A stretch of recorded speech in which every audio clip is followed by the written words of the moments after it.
Selamat datang di channel BH Korslet. Jangan lupa subscribe agar channel ini bisa berkembang ke depannya. Dan jangan lupa tinggalkan jejak Anda di kolom komentar. Terima kasih guys.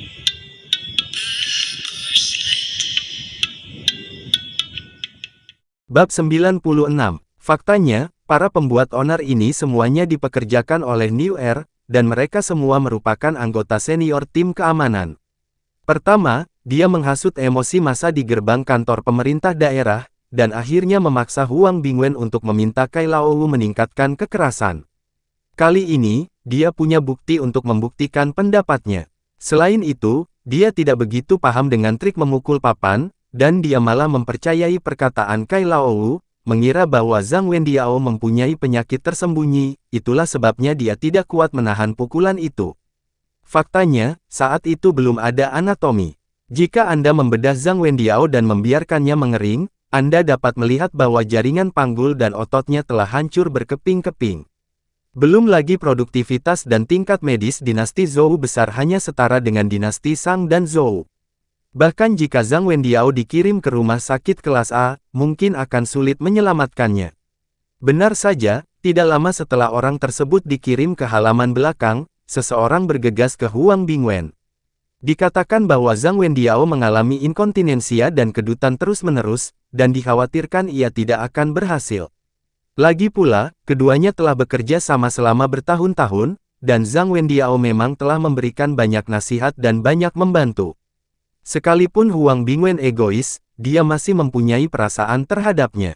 Melihat tuan gurunya hampir meninggal karena hukuman, dia tidak bisa menahan perasaan sedih. Pada saat ini, Zhang Wendiao perlahan membuka matanya, dan kulitnya tampak jauh lebih baik, seolah-olah dia lebih bersemangat. Huang Bingwen tidak mengerti apa yang terjadi dan berpikir bahwa ini adalah perbaikan pada cederanya. Sebenarnya, siapapun yang memiliki sedikit pengetahuan medis tahu bahwa ini disebut ledakan vitalitas terakhir. Kebanyakan orang akan mengalami reaksi ini sebelum mereka meninggal, dan mereka akan meninggal dalam waktu yang sangat singkat. Huang Bingwen tidak menyadari hal ini, dan dengan gembira melangkah maju dan berkata dengan suara lembut, "Guru, Anda sudah bangun. Bagaimana perasaan Anda sekarang?" Akan tetapi, baru saja dia selesai berkata demikian, dia melihat Zhang Wendiao menggertakkan giginya, dengan kebencian dan kemarahan di matanya. "Huang Bingwen, kau benar-benar kejam. Demi reputasi sebagai pejabat yang jujur, kau malah melakukan hal yang begitu kejam padaku. Bahkan jika aku mati, dan berubah menjadi hantu, aku tidak akan memaafkanmu." Aura yang dilepaskan pria ini sebelum dia meninggal sangat kuat, yang membuat Huang Bingwen sangat ketakutan hingga dia berulang kali melangkah mundur dan hampir terjatuh.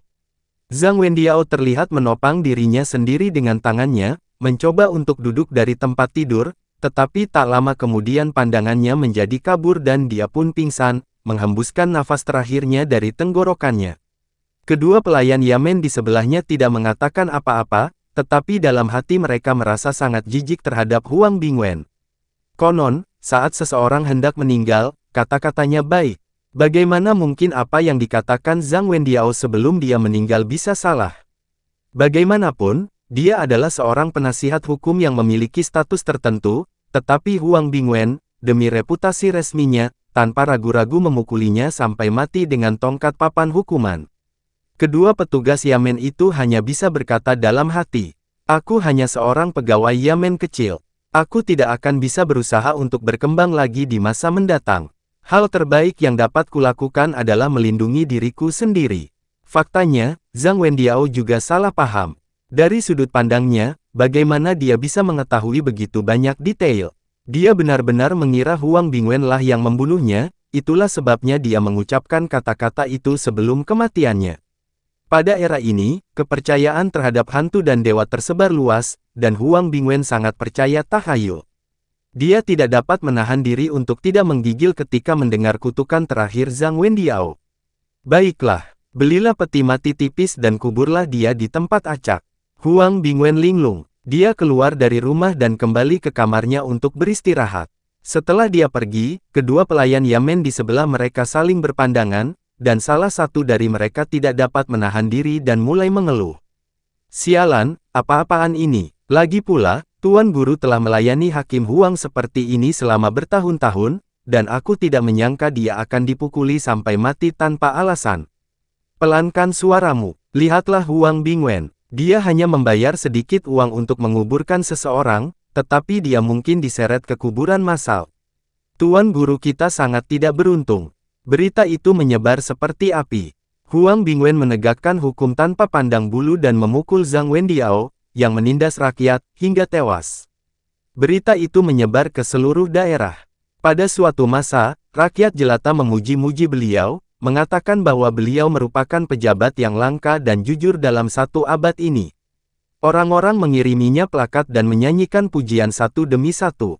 Huang Bingwen menderita kerugian dan tidak mengetahui kebenaran masalahnya, jadi dia hanya bisa menelan amarahnya. Setelah Liang mengetahuinya, dia mengirim seseorang dengan kuda cepat untuk mengejar kereta, menjemput Kai Laowu dan keluarganya, dan mendirikan meja lain di Menara Song Yue. Kai Laowu cukup ketakutan hari ini. Ia telah bersiap untuk hal terburuk, tetapi ia tidak menyangka segala sesuatunya akan berjalan jauh lebih mulus daripada yang ia bayangkan. Begitu dia memasuki ruang pribadi, dia melihat ruang itu penuh dengan tamu, termasuk Niu Er, 8 Fajra, dan Ma Liu. Hanya saja waktunya telah berubah. Pada saat ini, semua orang itu tersenyum, dan ketika mereka melihat Kai Laowu, mereka berdiri dan membungkuk. Saudara Kai, kamu cukup ahli. Kamu bisa membunuh seseorang hanya dengan beberapa gerakan. Di mana kamu mempelajari keterampilan ini? Niu Er tampak sangat tertarik ketika berbicara, tanpa sedikit pun kesan sarkasme atau ironi. Kai Laowu mengerti dan merasa lega. Guru Niu, ini adalah keterampilan yang diwariskan dari generasi ke generasi dari guru kepada murid-muridnya. Itu semua adalah keterampilan yang merusak kebajikan seseorang, jadi lebih baik tidak membicarakannya. Karena masalah ini sudah tenang, tentu saja tidak perlu menggunakan uang sebanyak itu untuk menghidupi keluargaku. Tolong ambil kembali uang 60 untai itu kepada pemilik aslinya. Tepat saat dia selesai berbicara, tirai pintu terangkat dan Liang lah yang masuk. Liang tersenyum lebar hari ini. Dia sama sekali tidak memiliki aura seorang raja bawah tanah. Dia benar-benar seperti anak besar yang hangat hati dan penuh perhatian. Paman Kai, Anda terlalu sopan. Setelah mengambil risiko sebesar itu, Anda pantas mendapatkan uang ini. Ambil saja dan nikmatilah. Ayolah, mulai sekarang kita adalah keluarga. Aku akan tetap mengandalkanmu di pemerintahan daerah. Aku harap Paman Kai tidak akan meremehkan kami. Kai Laowu merasa tersanjung ketika mendengar ini. Dapat dilihat bahwa Sarjana Liang sebenarnya adalah pemimpin di balik kelompok ini. Selain itu, meskipun para pegawai Yamen memiliki sejumlah kekuasaan, status mereka sangat rendah dan semua orang di masyarakat menjauhi mereka. Namun Liang adalah seorang sarjana serius yang penuh penghargaan. Jika dia lulus ujian kekaisaran dan menjadi jinsi, dia akan sangat sukses. Bahkan Ma Liu dan Niu Er yang berada di sampingnya merupakan tokoh-tokoh yang sangat berkuasa di daerah itu, sehingga hentakan kaki mereka dapat mengguncang seluruh kota. Bagaimana dia bisa setara dengan orang-orang ini? Selain itu, Liang terus memanggil Kai Laowu dengan sebutan, Paman Kai, yang membuat Kai Laowu bingung. Terutama ketika mendengar semua uang itu untuk Ni, dia merasa bahagia bagaikan bunga. Liang merupakan bakat langka yang tahu cara merekrut orang-orang berbakat tanpa memandang latar belakang mereka. Jangan meremehkan Kai Laowu, yang hanya seorang pegawai Yamen kecil dan biasanya hanya bertanggung jawab untuk memukul orang bersalah dengan tongkat di pengadilan pemerintahan daerah. Namun dengan bantuan orang ini, ia memiliki kekuatan hidup dan mati. Sarjana ini, yang di permukaan tampak lembut dan anggun, telah berakar di tanah hari demi hari dan mulai tumbuh dengan cepat. Tetapi tidak seorang pun tahu bahwa krisis besar sedang mendekat, dan kematian menanti semua orang di dalam ruangan pribadi itu. Bab 97. Huang Bingwen adalah orang yang egois, jadi dia hanya membayar sejumlah kecil uang dan membeli peti mati termurah. Peti mati ini biasa dikenal dengan sebutan, peti mati tabrak kepala anjing, yang artinya apabila ada anjing liar yang datang dan memukulnya dengan kepalanya, maka peti mati tersebut akan berlubang besar. Ketika seseorang meninggal, itu seperti lampu yang padam. Zhang Wendiao dimasukkan ke dalam peti mati dan buru-buru dilemparkan ke kuburan massal. Itu adalah pemandangan yang tragis. Berpikir kembali ke hari-hari ketika dia penuh dengan semangat dan vitalitas, dia sekuat hakim daerah di kota kabupaten. Namun sekarang setelah kematiannya, ia dimakan oleh anjing liar. Itu benar-benar membuat mereka mendesak atas ketidakkekalan hidup. Sederhananya, kebaikan akan dibalas dengan kebaikan, dan kejahatan akan dibalas dengan kejahatan.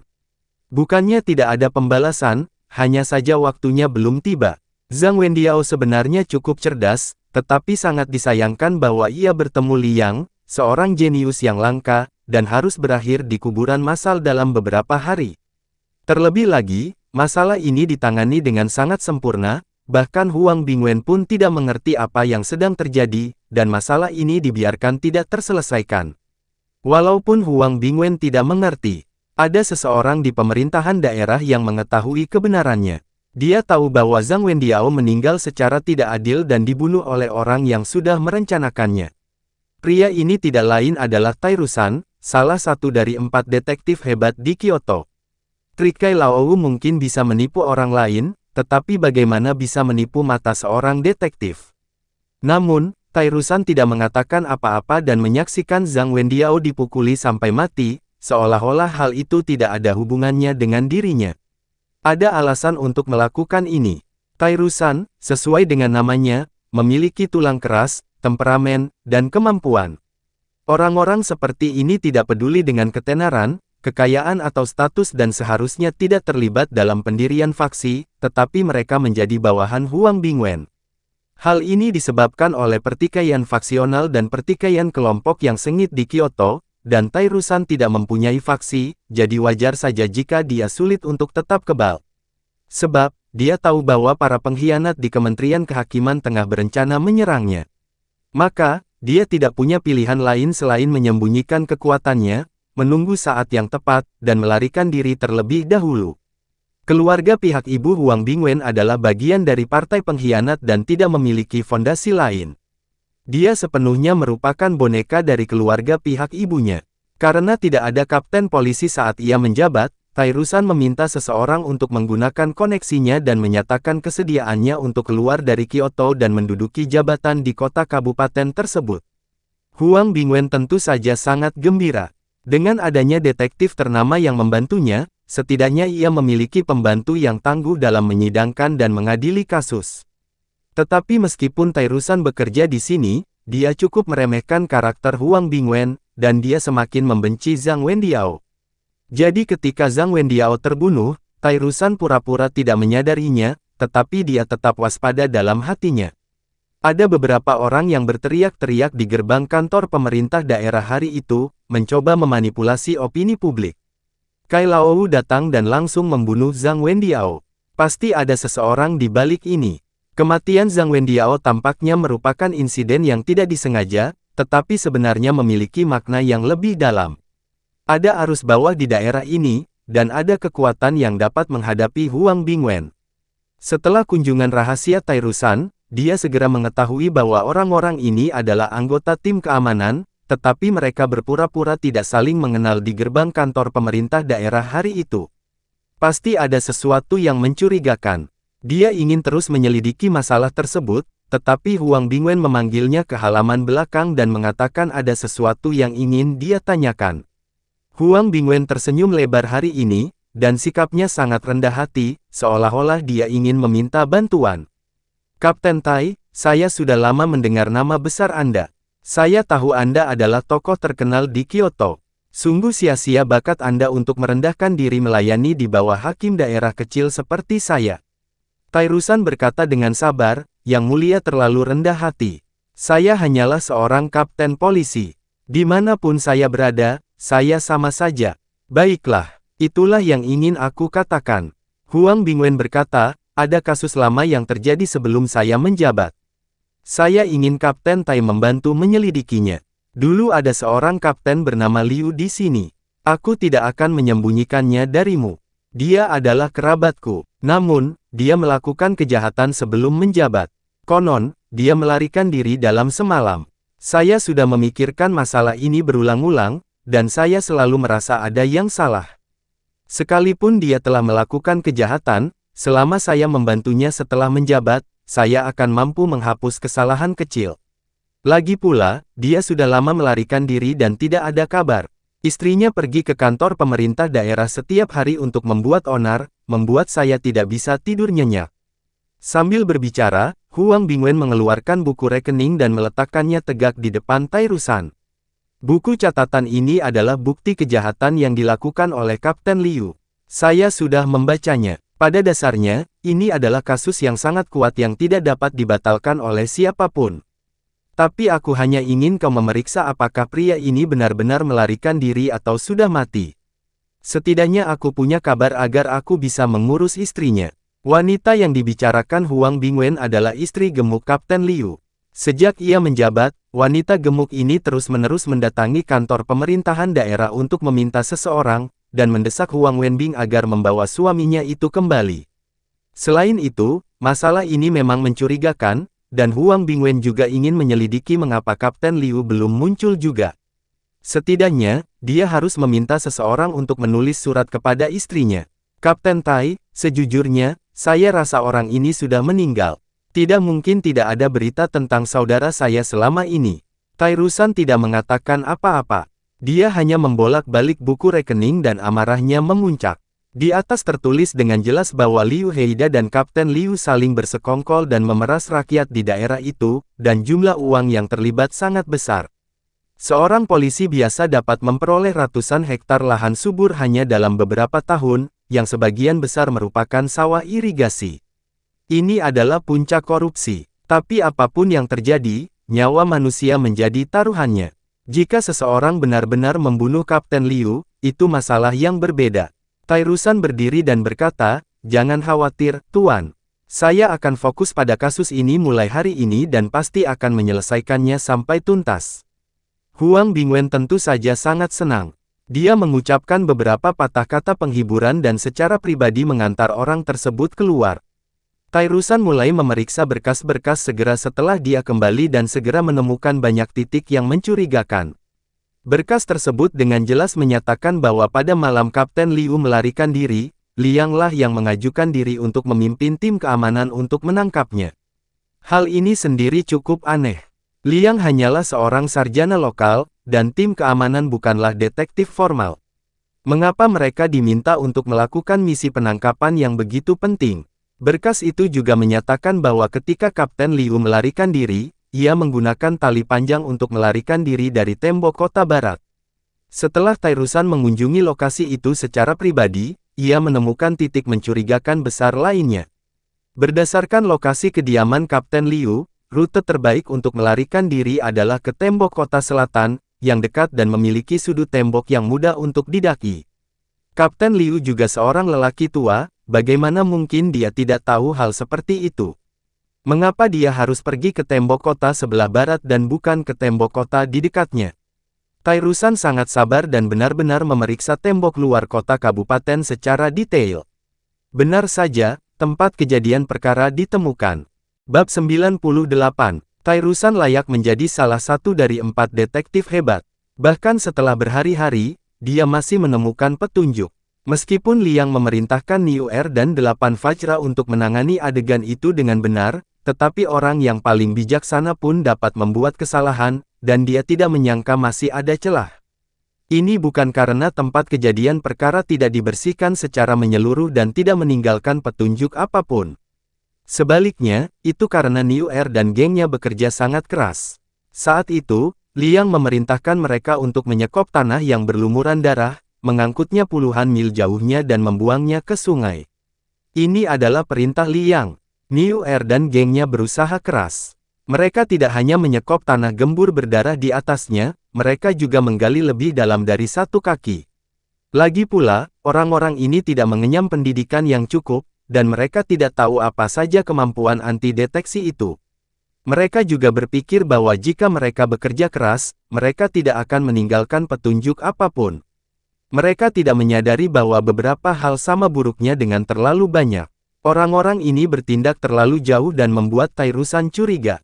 Banyak hari telah berlalu sejak kejadian itu, tetapi sebenarnya tidak banyak orang yang berjalan-jalan di luar tembok kota karena ada beberapa gerbang di luar.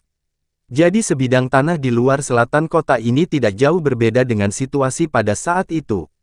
Jelaslah ada sesuatu yang salah pada pandangan pertama. Jelas ada lapisan tanah besar yang hilang. Kalau saja ini polisi biasa, dia hanya akan melirik sebentar dan itu tidak masalah, tapi siapakah Tairusan? Dia adalah salah satu dari 4 detektif hebat di Kyoto. Berdasarkan pengalaman, ini seharusnya menjadi tempat kejadian perkara pertama kali terjadi kejahatan. Mengikis semua tanah yang gembur kemungkinan besar akan menghilangkan bukti. Sesungguhnya, penyelesaian suatu kasus tergantung pada inspirasi dan kebijaksanaan, namun yang lebih penting lagi, tergantung pada kehati-hatian dan ketekunan. Tairusan tinggal di ruang terbuka ini selama 4 jam, menyelidiki tanah dan segala sesuatu di sekitarnya inci demi inci, dan dia benar-benar menemukan petunjuk. Meskipun tidak ada cacat di tanah, Liang menjatuhkan 2 bola api berduri, yang menerbangkan pecahan porselen kemana-mana. Meskipun Niuer dan 8 Raja Vajra sangat berhati-hati, mereka masih mengabaikan satu hal, yaitu tembok kota. Tairusan memiliki pandangan tajam dan memperhatikan bahwa ada beberapa lubang kecil yang tidak dapat dijelaskan di tembok kota. Dia segera memanjat dengan keterampilan yang cekatan. Setelah pencarian yang lama, Tairusan akhirnya menemukan 2 pecahan porselen yang belum digali. Karena lintasan terbang cakram magnetik itu sangat kacau saat meledak, 2 di antaranya hampir menghantam benteng tembok kota, dan Niuer beserta gerombolannya tidak melihatnya. Tairusan menggali 2 potongan porselen kecil, merasa seolah-olah telah menemukan harta karun. Dia tahu dalam hatinya bahwa meskipun benda itu kecil, itu pasti merupakan kunci hilangnya Kapten Liu. Dilihat dari banyaknya tanah gembur yang disekop dari tanah, dapat diduga bahwa hal itu dilakukan untuk menghilangkan noda darah. Artinya, Kapten Liu ini kemungkinan besar telah bertemu dengan Raja Neraka. Tairusan juga telah membaca berkas kasus dan tahu bahwa orang ini pantas mati. Dia tidak memiliki simpati dalam hatinya, tetapi pembunuhnya harus ditemukan. Bagaimanapun, Kapten Liu adalah seorang pejabat dan tidak diberhentikan dari jabatannya ketika dia terbunuh. Sifat situasi ini telah berubah sepenuhnya. Sekalipun Kapten Liu pantas mati, masih ada hukum dinasti Zhou besar yang menghukumnya. Bagaimana dia bisa dibunuh secara pribadi? Ini kejahatan yang pantas membuatmu kehilangan kepala. Tairusan adalah orang yang sangat tenang. Meskipun dia punya bukti, dia tidak memberitahu siapapun, bahkan Huang Bingwen. Terus terang saja, detektif ini adalah orang yang bermoral tinggi dan tidak korup. Dia memandang rendah orang-orang seperti Huang Bingwen dan tidak ingin mencari kekayaan dan kemuliaan melalui dia. Alasan untuk menyelidiki lebih lanjut hanyalah untuk menegakkan hukum pengadilan. Ketika kembali ke kamarnya, Tairusan dengan hati-hati mempelajari 2 potongan kecil pecahan itu. Semakin dia memperhatikannya, semakin asing hal itu baginya, karena dia belum pernah melihat hal seperti itu sebelumnya. Produktivitas ilmiah dan teknologi dinasti Zhou kira-kira setara dengan dinasti Shang. Pada era ini, belum ada porselen, dan semua orang hanya menggunakan tembikar. Jika pendahulu porselen kasar biru dan putih, benar-benar muncul, ia harus menunggu hingga awal dinasti Han Barat. Justru karena alasan-alasan inilah bahkan detektif dari Kyoto tidak dapat mengenali 2 potongan puing kecil itu. Tairusan tidak memberi tahu siapapun. Lagi pula, penduduk setempat terhubung satu sama lain dan tidak ada seorang pun yang dapat dipercaya. Jika petunjuk ini diberitahukan kepada orang lain, bahkan jika hanya kepada Huang Bingwen, kemungkinan besar hal itu akan membuat musuh waspada. Cara terbaik saat ini adalah mengunjungi kota kabupaten. Selama Anda pergi ke semua toko, Anda akan menemukan bahwa Anda tidak dapat menemukan sesuatu dengan kualitas yang sama. Tairusan seperti seekor citah yang bersembunyi di kegelapan, secara bertahap mendekati Liang. Liang sangat sibuk akhir-akhir ini. Dia telah mengutak-atik teknologi hitam dan menghasilkan uang dengan berbagai cara. Tembikar tidak cukup indah sebagai peralatan makan dan tidak layak untuk hidangan lezat di Menara Songyue. Meskipun tembikar merupakan cikal bakal porselen dan juga memiliki teknologi pelapisan kaca, benda ini tidak memiliki daya hantar cahaya sama sekali dan terlihat sangat berat saat diletakkan di sana. Namun porselen berbeda, asal dibakar lebih tipis, akan tampak agak tembus saat disinari cahaya, seperti batu giok. Sejak Menara Songyue mengganti peralatan makannya dengan seperangkat lengkap peralatan makan porselen, bisnisnya telah mencapai tingkat baru dan semua orang bangga menggunakan peralatan makan porselen. Kulit luar bola api berduri itu terbuat dari porselen kasar, yang hanya dapat diproduksi di satu tempat di dinasti Zhou besar, yaitu tungku yang baru saja dibangun Liang. Lagi pula, jika Anda memiliki ambisi besar dan ingin mencapai hal-hal besar, hal yang paling penting adalah uang dan makanan. Asal kita punya uang dan makanan, kita bisa menyatukan semua orang hanya dengan satu panggilan. Ada banyak orang kaya di kota daerah itu, tetapi sangat sulit untuk membeli porselen di sana karena Anda tidak dapat membelinya bahkan jika Anda punya uang. Liang adalah seorang penjelajah waktu dari era modern. Dia juga seorang jenius bisnis dengan berbagai metode pemasaran. Sekarang jika Anda ingin membeli porselen di daerah tersebut, Anda harus melalui autentikasi nama asli, serahkan kartu nama Anda kepada Liang, dan kemudian Anda dapat membelinya di Menara Songyue pada hari kelima setiap bulan. Dan ketika membeli, bukan berarti Anda hanya harus punya uang, Anda harus terlebih dahulu mengikuti undian. Secara umum, ada satu nomor untuk setiap 10 pembeli, dan Anda memenuhi syarat untuk membeli hanya jika Anda mendapatkan nomor tersebut. Liang bukan orang polos. Dia meminta Niuer untuk memilih orang-orang yang cerdas dan cakap untuk bertindak sebagai calo secara pribadi dan menggembar-gemborkan serta menjual angka-angka asli. Nomor terakhir dijual seharga puluhan untai uang tunai, Anda dapat bayangkan keuntungan besarnya. Apakah Anda pikir Anda pasti dapat membeli porselen jika Anda menang lotre atau membeli nomor tersebut? Mustahil. Liang memiliki lebih banyak metode pemasaran untuk air pengepres minyak.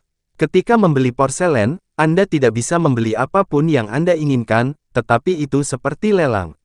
Selama penawaran, penawar tertinggi adalah pemenangnya. Hanya bila juru lelang menyebutkan harga sebanyak 3 kali dan tidak ada yang menaikkan harga, Anda dapat memilikinya. Hari ini adalah hari ke-15 bulan lunar, dan suasana di gedung Songyue sangat ramai karena sedang diadakan pelelangan porselen. Namun kali ini ada wajah yang tidak dikenalnya. Di sudut duduk seorang pria tinggi dan kekar dengan wajah tersembunyi di balik topi bulu. Orang ini adalah Tairusan yang datang untuk menyelidiki kasus ini. Bersambung ke bab selanjutnya.